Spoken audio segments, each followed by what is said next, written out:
Hello everyone, in this video I'm going to show how to make Ashok Chakra. So first you're going to take the printout, and for the printout I'm going to share the link below in the description from where to download. And also you can take one blue sheet, or this printout is just in blue color, so you can just use this just this sheet, but it will be better if you use a blue paper. So both are A4 size paper. You can take the printout on A4 size, and I'm just now you can watch the full video to know how entire process. And the most important thing is I'm using paper cutting technique, so it's very important to just enjoy the process, because you're going to cut very fine details, right? So you have to be very careful.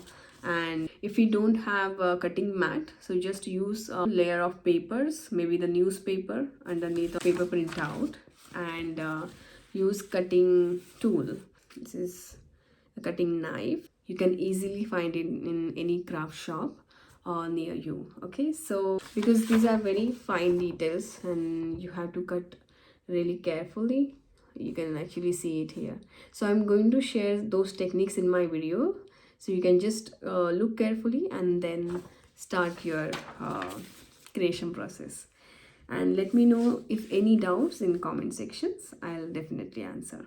Thank you so much, and happy Independence Day to all of you.